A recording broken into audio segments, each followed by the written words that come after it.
High, welcome back to my channel. तर आज मी बनवत आहे सोयाबीन पुलाव. त्याच्यासाठी मी 2 मीडियम साईजचे इथे कांदे घेतले आहेत आणि कांद्यानंतर बघू शकता तुम्ही मला कसं रडवलं. तर इथे मी एक मोठ्या साईजचा टमॅटो पण घेतलेला आहे.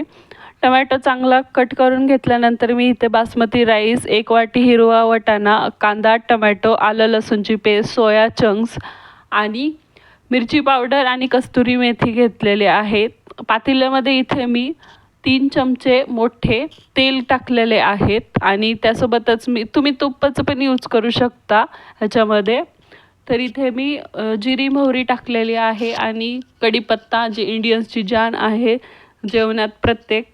तर ती कढीपत्ता पण चांगला तडका दिलेला आहे तेलामध्ये मी. इथं तुम्ही मीडियम फ्लेम किंवा हाय फ्लेम पण करू शकता तडका देताना. त्यानंतरच इथे मी कांदा टाकलेला आहे. कांदा चांगला तेलात फ्राय करून घ्यायचा आहे, परतून घेऊ शकता तुम्ही. मिक्स करून घ्या आणि त्यानंतरच ह्या तेलामध्ये मी आता जे सोया चंक्स आहे, मेन इन्ग्रेडियंट जे आपल्या पुलावचा आहे तो टाकते आहे मी.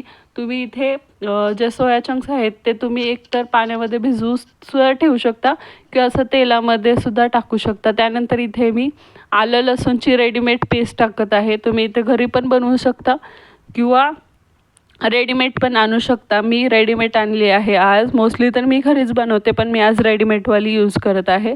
त्यानंतर इथे मी टोमॅटो टाकले आहेत. टोमॅटो चांगले मिक्स होण्यासाठी त्यामध्ये मी एक अर्धा चमचा मीठ टाकत आहे, जेणेकरून टोमॅटो चांगले लवकर फ्राय होऊन जातील म्हणून. तुम्ही ही आयडिया यूज करू शकता. आता नंतर मी यामध्ये मिक्स केल्यानंतर आता मी ह्यामध्ये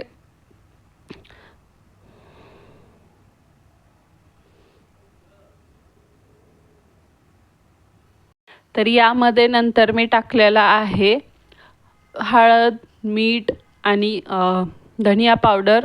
तुम्ही तुमच्या टेस्टनुसार मीठ, तिखट हे टाकू शकता जसं तुम्हाला लागतं. आणि इथे मी रेडीमेड मिरची पावडर यूज केलेले आहे. तुम्ही जे घरी आपण बनवतो काळं तिखट ते पण टाकू शकता, पण मी कलरसाठी मिरची पावडर टाकलेली आहे रेडीमेडवाली. सोबतच मी घरची पण टाकलेली आहे. ह्यामध्ये मी कस्तुरी मेथी टाकलेली आहे, जे की मी हाताने चांगली क्रश करून टाकलेली आहे. त्याच्यामुळे चांगला अरोमा येतो, स्मेल येतो, तुम्ही म्हणू शकता काही पण. आणि ह्यामध्ये मी 3 मोठे ग्लास पाणी ओतलेलं आहे आणि त्यासोबतच पाणीला चांगली उकळी येऊन दिली की मी लिंबू, एक अर्धा लिंबू किंवा 1 लिंबू तुम्ही पिळू शकता, ज्याने टेस्ट खूप छान येते. सोबतच मी 2 हिरव्या मिरची कट करून टाकलेले आहेत. तुम्ही असं पण टाकू शकता वरती किंवा तुम्ही मग तेलामध्ये फ्राय करू शकता. जसं तुम्हाला तिखट खायला आवडतं तसं तुम्ही टाकू शकता. सोबतच आता मी कोथिंबीर पण टाकत आहे, ज्याने चांगले राईसमध्ये मिक्स होऊन जाईल. आणि पाणीला चांगली उकळी आली, हाय फ्लेमवरती करू शकता. पाणीला चांगली उकळी आल्यानंतर मग आपण ह्यामध्ये राईस टाकणार आहे, जो बासमती राईस घेतलेला होता आपण. ह्यामध्ये तुम्ही वेगळ्या व्हेजिटेबल्स पण टाकू शकता. आता मी फक्त हिरवा वाटाणा टाकला आहे, कारण की हिरवा वाटाण्याचा सीझन चालू आहे. बाकी पण तुम्ही टाकू शकता, फ्लावर हे टाकू शकता. भात इथं टाकलेला, तांदूळ मी इथं टाकलेला आहे. तर चांगलं मिक्स करून घ्या सगळं आणि त्यानंतर एकदा तुम्हाला जर मीठ पण इथं चेक करायचं असेल तरी चेक करू शकता तुम्ही.